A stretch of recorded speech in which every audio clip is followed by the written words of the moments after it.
ngasi phongkiba tongan pause sing amadi social media da fangjaba paw khara update puduna laksari ahanbada maru oiba paw Silchar RE Hospital da layang liba Manipuri macha amagi hakchang gi part doctor na lawthoklamle Indo Myanmar border fencing gi thabakta apanba pirakpa sing thengnanaba SOI gi team sing deploy tawkre PM Imphal da lakpaga mari leinana Union Home Secretary amadi Governor gi level da tongan ba mifam anirak pangthokre Rongmai Naga Council ga Governor ga unakre National Highway sing da ningtamna chatpa yadriba asi athubada yaragani Mizoram dagi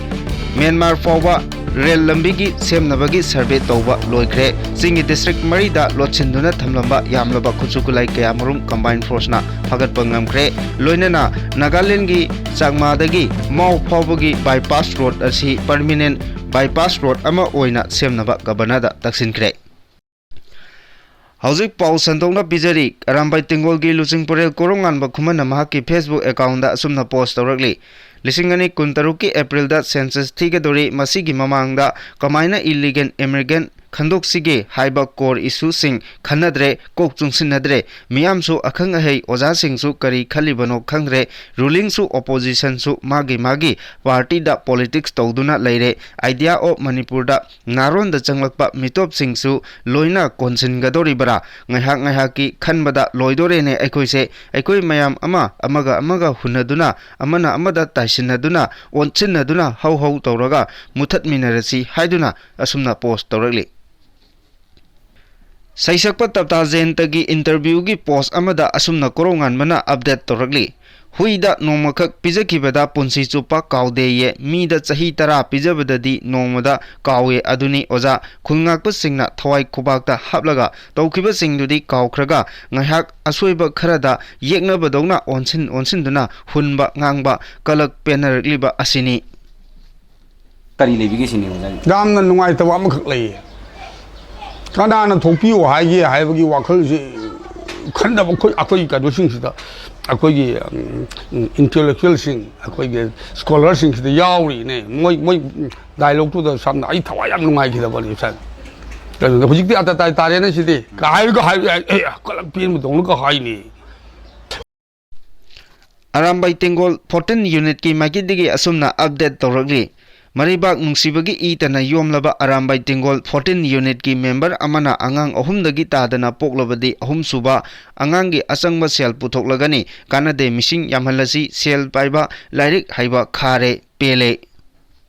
Arambai Tingol 14 unit na asumna muk makhata na post tawrakhi ngasi miyam gi damakta ireibak ipurup asigi nahak kaya asigi damak lepliba yamba korongan ba khumansi mahakidi imung manung leitabra macha leitabra lansidi loikibaga noi aikhoidi yumda tumduna leikiba yai yambagi tungi punsida nungaina leiba haibadu phangidra masagi oijaba thidana masagi khandaba makai honariba Luchingpurelni lebak asigi thokluba gi yambada ngasi paliba case kaya maitai machen na phawba onsilakliba mayamse yambagi mahut na aikoina oibiyu yambana tuminna laikiba mikupta maiteigi mikha pona hingauba yai mutrabasu adubu maiteigi apunbagi saktam ama leibagi mina henjilakpa ngamdribase sigi apunba sidi uge phanglaroi adubu yamba koro maning hanba leite Laibak asigi damakta yambana lawkiba naha lak gi mathakta yambagi tungda inbagi damak amadi laibak asigi damak sibaki daba kaya lei haibasi kawbigano Aikoina nakoi busu yaknaba oina ukide aikoi busu ubirakano aikoi ima leibak asigi ifurup kannaba tholakpani aikoi khangba yaba khange adubu khangba ngalutaba matamda pulap mangminnani handaki matang asida Luchingpurel koronganba khuman amadi commander mayamna tawriba thabakse hek tawramdraba aikoi gumba naha kaya aranba lambida khong soidana thangkhini masisu khangbiyu Pauchidagi lokhachaba pausing amuk sandongna pijari Silchargi RE Hospital da layengba Manipuri macha ama hospital aduna anaba miyoi adugi amadi imung manunggi miyoi singi ayaba yaudana hakchangi part lokthoklamle hari thaudo adugi matangda layengliba miyoi aduna police da wakalakpadagi doctor adugi matakta FIR ama police na lokhatkare pawasina makhata na hai layengliba Manipuri macha adugi mahaki hakchangda genital infection leibadagi RE Hospital Silchar da pukatuna layengki mahakpu liba hospital adugi Dr. Eden Sinha Koba Dr. Amana Anaba adugi genital infection adugi tamakta biopsy launaba pautak piki adubo patient amadi imung manungi miyoi singa tanaramdana doctor aduna patient gi hakchang gi kayat ama oiriba genital adu lokthoklombani hari thaudu aduga mari lainana patient aduga Gungunar Police Outpost ta wakat chirol ama pisin badagi doctor adugi matakta police na FIR ama lokat kibani hari loinana patient aduna thaudu aduga mari lainana Chief Minister Hemanta Biswa Sharma dasu ai bachirol ama piduna wakat kre Myanmar amasung Manipur gi lona bangamkhai gi sarukta hojik chathariba border fencing khabagi thaba asida kuki amasung naga gi tongan ba CSO singna apanba kaya pirabasu central government ki maikai dagi madubu chapchana mayokna duna border fencing khabagi thaba makhatana chathari Indo Myanmar border fencing khabagi thabak chathariba asida hena kumang choksinaba amadi lebak ani gi ngamkhai da yungliba subsidiary pillars sing masing suna leitaba mafam singda border alignment gi mathakta khudongcha daba kaya mayoknariba asida border fencing khabagi thabak tawriba BRO gi mateng pangnabagi damakta central government ki maikai dagi survey of India SOI gi ahenba team tharaktuna border da deploy tawba hokre central government ki maikai dagi free movement regime asi manage tawnaba amadi border security sing asigi hena kangkhat hannabaga mari lainana paikhatliba border strategy gi manung channa Manipur gi sector yauna Indo Myanmar border gi kilometer 1493 sangba fencing gi thaba asi atubada khaba losinabagi thabak yamna kanna chathari Indo Myanmar border gi saruk asida border security management gi matung inna border fencing khaba yauna singi yamna ngamba khudong thiningai oiba jaga singdadi surveillance system sing install tawnabagi thabakchu pilot project ama oina paikhatpa hokre border fencing khabagi thaba asi mapung oina free movement regime asi chanakidraba matungdani hokiba chahi lisingani kunmari da central government ki maikaidagi Myanmar gi border da fencing khabagi thabak paikhatpaga mari lainana lupa crore lising kuntra approve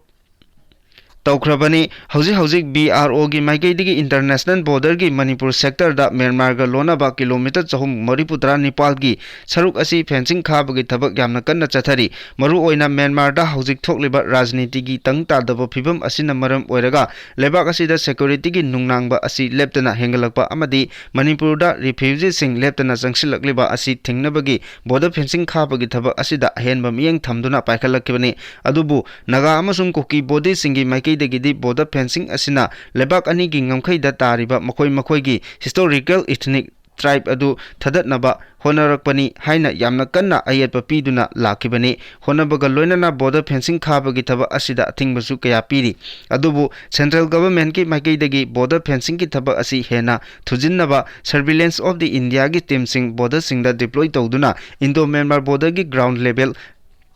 demarcation gi thaba asi losinaba kanna honari hauzik June 13 da central government ki instruction matung inna Manipur gi home department na Chandel Tengnopal Churachandpur Ukhul amadi Kamjong district ki DC singda Indo Myanmar border da surveillance of India gi team sing deploy tawnaba gi matang da khangan gi bachu laikhrabani loinana surveillance of India gi team singna field deployment ga mari lainana mathok taba thabak sing paikhatnaba khangan bachu laikre border fencing khaba gi thabak tawriba BRO gi maikai dagi yamna toina fencing khabagi thabakta ayatpa apanba kaya pirakpaga mari lainana Ministry of Home Affairs tagi khangalakpagi matung inna ministry asina tangka kaya da high level meeting pangthoknaba matung surveillance of India gi team sing asi deploy tawrakibani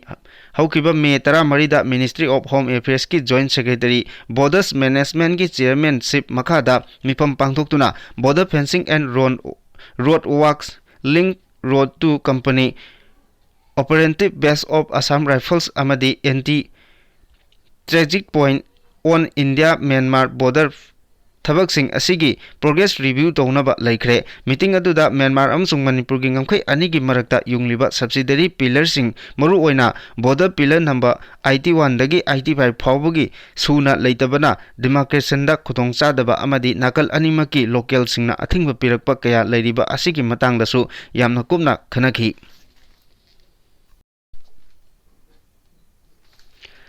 कांगलुप की इरांग मायोक्नरिबा state असिदा हौजिक फावबगी official ओइना prime minister Narendra Modi Imphal दा लाकनी हाइबा लाउथोक्त्रबसु यूनियन होम सेक्रेटरी अमदी गवर्नर की लेवल दा सिक्योरिटी सिंग यावना तोंगान तोंगानबा मिफम अनिरक पांथोक्रे लोइनाना स्टेट गवर्नमेंट की माइकेदगी प्राइम मिनिस्टर की खोंगचत मांगोइनाना स्टेट असिदा लोखतलिबा इंफ्रास्ट्रक्चर प्रोजेक्ट सिंग अथुबा मतमदा लोसिनबा अकनबा इंस्ट्रक्शन गा लोइनाना थबक पाइखतपा हौख्रे हाइदि प्राइम मिनिस्टर ना इम्फाल दा लाकपा याई हाइबगी इंगित अमा लैरबसु फाउबगी ओइनादी ऑफिशियल ओइना लाउथोकपा अमता लैत्री मसक ममिंग ताकथोकनिंगदबा सीनियर सिक्योरिटी ऑफिशियल अमना हिंदुस्तान पाउसेदा फोंदोकिबदा प्राइम मिनिस्टर नरेंद्र मोदी इम्फाल की खोंगचत का मरी लेना union home secretary Govind Mohan अमदी मणिपुर की गवर्नर अजय कुमार भला तोंगान तोंगानना सियर लौदुना सिक्योरिटी की मकोक थोंबा ऑफिशियल सिंग यावना मिफम अनिरक पांथोकरे लोइनाना प्राइम मिनिस्टर की इम्फाल खोंगचत की मांगोइनाना हौजिक पाइखलगलिबा इंफ्रास्ट्रक्चर प्रोजेक्ट सिंग अथुबदा लोइसिनबा मरी लेनाबा ऑफिशियल सिंगदा अकनबा इंस्ट्रक्शन पीख्रे हाइदि न्यू दिल्ली दा लैबा बीजेपी की सीनियर फंक्शनरी अमना फोंदोकिबदा प्राइम मिनिस्टर इम्फाल दा खोंगचत लांगनबा पांथोकनरिबा थौरांग तौरी प्राइम मिनिस्टर नरेंद्र मोदी इम्फाल दा लांगनबा थौरांग तौरी अदुबो हौजिक फावबगी ओइनादी चपचाना मतम लेप लैत्री हाइरगली करीगुंबा प्राइम मिनिस्टर असी इम्फाल दा लाकपा तारबदी कांगलुप की इरांगना थोकिबा लिसिंगनी कुलुमदोय की मे अहुमगी मांगोइनाना इंग लिसिंगनी कुनिथोय की फेब्रुवारी थादा मणिपुर दा लाकलंबा अदुगी मतुंग हंदकी असिना अहानबा ओइगदौरिबनी इंग लिसिंगनी कुलुमदोय मे अहुमदगी हौदुना स्टेट असिदा कांगलुप की इरांग थोलक्रबा मतुंग कुकी अमसुंग मैतै कांगलुप अनिगी मरक्ता सिक्योरिटी फोर्स ना भबर जोन हाइबा अमा खाइदोक्तुना चंगथोक चंगसिन यादना हौजिक फावबा लैरिबनी अदुमकपु लैरिबा इरांग असि अथुबा मतमदा लोसिनबा यूनियन होम मिनिस्ट्री की माइकैदगी हौजिक कुकी अमसुंग मैतै फुरुप की तोंगान तोंगानबा सीएसओ सिंगी लेवल यावना लेवल कयादा वारी सानदुना तुंग कोइना चनगदबा सोल्यूशन अमा पुरकनबा होनरबदी लेप्त्री हौकिबे इराई नुमितसु कुकीजो इंटरैक्शन ग्रुप सिंग अमदी मिनिस्ट्री ऑफ होम अफेयर्स के ऑफिशियल सिंगा वारी सानगिबसु लैख्रे सीनियर सिक्योरिटी ऑफिसर असिना मखा ताना फोंदोकिबदा पीएम की इम्फाल खोंगचत असी जुलाई थागे अनि सुबा नत्रगा अहुम सुबा चयोलदा ओइरबा याई अदुबु हौजिक फावबगी ओइनादी चपचाना तारिख लेप लैत्री प्राइम मिनिस्टर की इम्फाल खोंगचत असिगा मरी लेनना हौजिक इम्फाल वैली अमदी चुराचानपुरदा तोंगान तोंगानबा हेलीपैड अनि सेमबगी थबक यामना कन्ना चथरी करिगुंबा प्राइम मिनिस्टर ना स्टेट असिदा लाकपा तारबदी इम्फाल वैली दा हाना थुंगलबा मतुंग चोपर दा चुराचानपुर तमना चतुना कुकी जोगी मियोइसिंग ऑफिशियल सिंगा उनगनी प्राइम मिनिस्टर की खोंगचत असिगा मरी लेनना मरुओइबा मंत्री पुखरीदा लैबा न्यू सेक्रेटेरिएट बिल्डिंग अमदी मनपुर पुलिस हेडक्वार्टर की थबक सिंग अथुबदा लोसिनबसु गवर्नर की माइकैदगी मरी लेनबा सिंगदा अकनबा instruction पीख्रे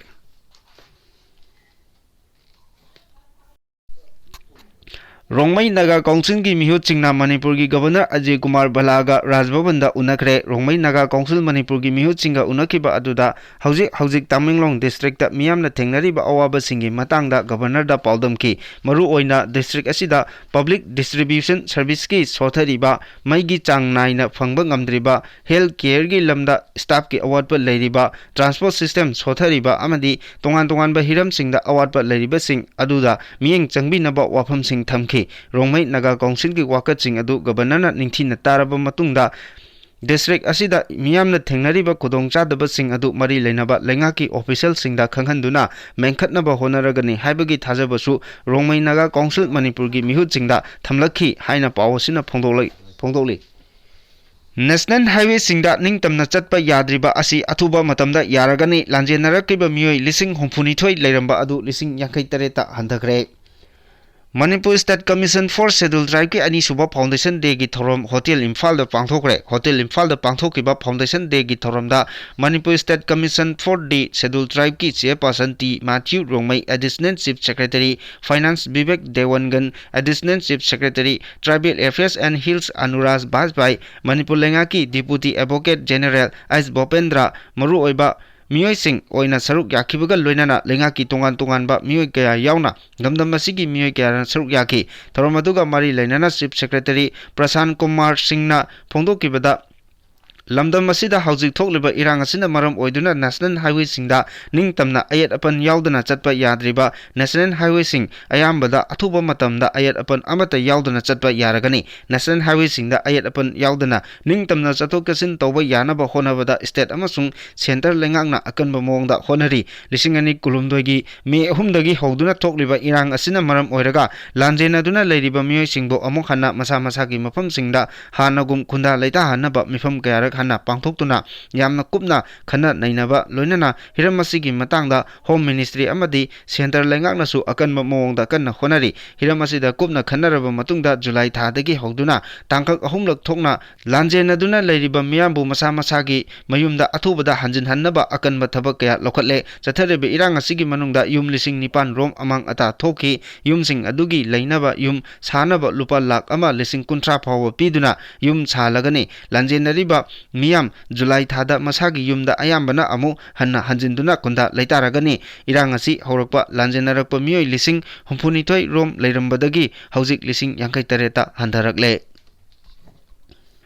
Manipur da tholiba kangluk ki irang asina maram oiduna state asida yamna ngalingai matamdagi Trans Asian Highway phawgani haina thorang toramba adu hojik Myanmar romda hongkiba yana leire khwaidagi nongna phangba pauna hai Trans Asian Highway asi Mizoram romda hongnanaba haukiba chahi khara asida Mizoram lengak amadi Mizogi luchingba singna honaduna laki aduga Manipur dana ngasi phawba lengak nasu civil society organization amatanasu miyeng changba ngamde madugi mahuta railway line chemgatpada ayet apan kaya piduna lairi masigi mahaina North East Frontier Railway na Mizoram gi Sairang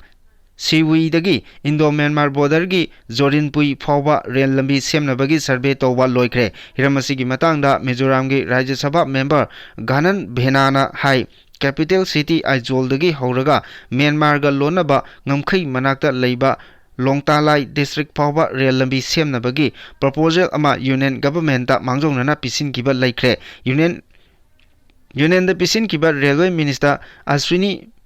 Besauna haktengnana unaraga project asi atenba matamgi manungda khongjel yangna chathabinaba wari sanakiba laikre nongna semgadoriba rail lambi asi chawrakna kilometer chani kulhumdoi sangani Chairang Siwi dagi horaga Indo Myanmar border town oiriba Chin state ki Paletwadagi kilometer ama rom tamak lapna leiba Jorinpui village phawba rail lambi semgadabani hiramasigi matangda ahanba tangkaki oina survey tawba loikrabasu alignment map ki matangda aroiba oina approval lownaba honari haina Banan Belana agency da phongdoki karigma railway project asi mapung phana paikhatpa loirabadi nakal animakta chap manana kanaba phangani haina paladuna mahakna hai haujingmaki oina lambi thongi phibam phattaba maramna isingi lambi da pochai hondok honjin tawbagi thorang lokhali karigma rail lambi semba loiduna train chenba haurabadi lalol etiki thabak thoramsing kumang choksinba ngamnagani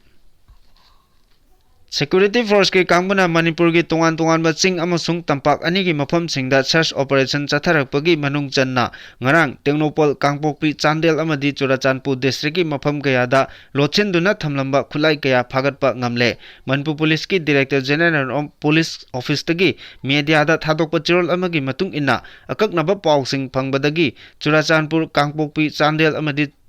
Tengnopal gi district sing asida thiba humbagi thabak chathabada kuki militant singna lochinduna thamlamba yamlaba khuchukulai sing adu phagatpa ngamkhibani hairi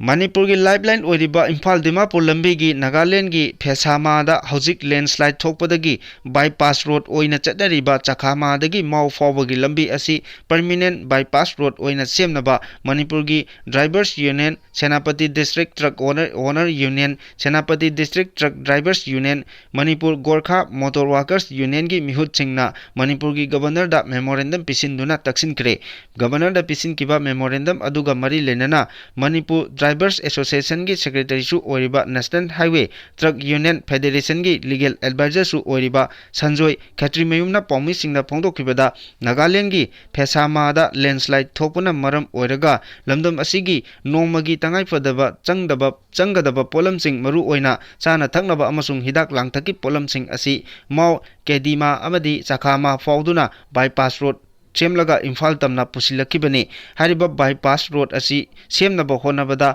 mau kendra gi MLA Dingona mahaki areiba machinery sing puthoktuna angamba thakta honakiba adugi damakta thagatpa phongdorakli North East Truck Union Federation की मियेंग मखादा Manipur drivers association Senapati district truck owners association Senapati district truck drivers union अमदी मणिपुर गोखा motor workers union ना यामना वाना होनादुना bypass road असी सेमदुना नोमगी तंगाई पदब पोलमसिंग असी इम्फाल तमना पुसिलखिबनी।